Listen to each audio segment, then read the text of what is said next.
आज हम पढ़ रहे हैं थैल्स प्रमेय का विलोम। थैल्स प्रमेय क्या है? थैल्स प्रमेय का विलोम है यदि किसी त्रिभुज में एक रेखा इस प्रकार खींची जाए कि वह अन्य दो भुजाओं को एक ही अनुपात में विभाजित करे तो वह तीसरी भुजा के समांतर होती है। ये हम प्रमेय पढ़ रहे हैं। इसका सॉल्यूशन मैंने कर दिया था।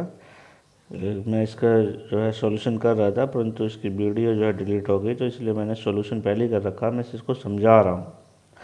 ये वाला जो चित्र है, ये वाला चित्र मैंने जो है अगली थ्योरम का बना दिया आपके लिए, 6.3 थ्योरम का। यहाँ से हम थैल्स प्रमेय का विलोम देखेंगे। तो थैल्स प्रमेय क्या है? यदि किसी त्रिभुज में एक रेखा इस प्रकार खींची जाए कि वे अन्य दो भुजाओं को एक ही अनुपात में विभाजित करे तो वह तीसरी भुजा के समांतर होती है। जैसे ये त्रिभुज ABC है। अब इस त्रिभुज में हमने एक अन्य रेखा DE खींची। जब अन्य रेखा DE खींची तो इसने जो है AB और AC को दो अनुपात में विभाजित कर दिया। AD/BD बराबर AE/ED। जैसे हमने लिखा है AD/BD बराबर AE/AC, हमें दे रखा है। हमें क्या सिद्ध करना? हमें सिद्ध करना D जो है BC के समांतर है। ये क्या है? D BC के समांतर है। ठीक, तो प्रूफ क्या करना? D BC के समांतर प्रूफ करना।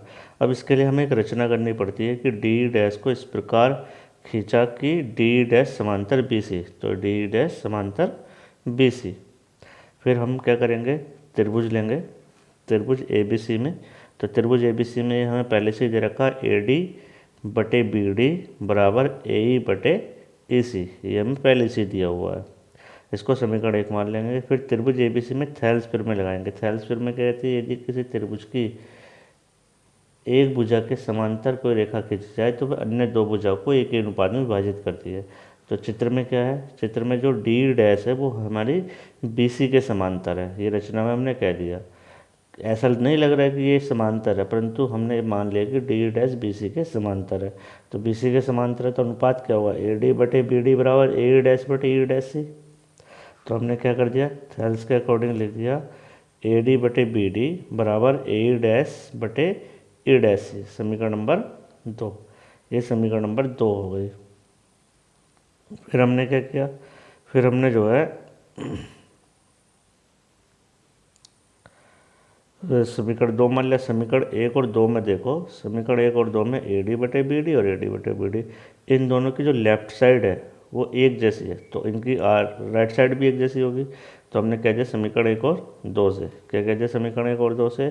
AE/EC बराबर AE'/EC, ये कह दिया समीकरण 1 और 2 से। AE/EC बराबर AE'/EC। फिर क्या किया? दोनों ओर एक जोड़ दिया। तो दोनों ओर एक जोड़ने पर तो हमने क्या किया? दोनों ओर एक जोड़ दिया। तो इधर भी एक जोड़ दिया, इधर भी एक जोड़ दिया। तो जोड़ा तो क्या आया?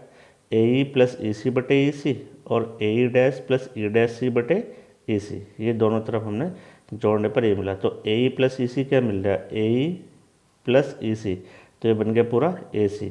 और AE'+EC' क्या मिला? ये भी बना AC। तो इसकी जगह हमने क्या लिख दिया?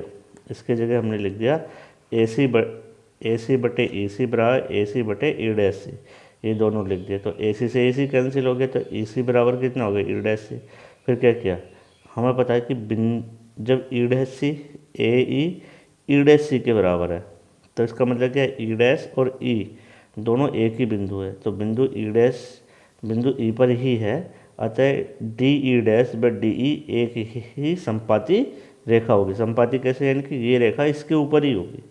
तो D' समांतर है BC के, ये हम रचना में कह गए थे। तो जब D' समांतर BC और हमने कह दिया कि भी जो संपाती रेखाएं हैं दोनों, तो D' D के बराबर होगा, तो इसलिए हमने कह दिया इसकी जगह D' की जगह हमने D रख दिया, तो D समांतर BC। ये हमारी थैल्स प्रमेय का विलोम सिद्ध हो गया और इसको हम कर सकते हैं। आप इसको ध्यान से देख सकते हैं।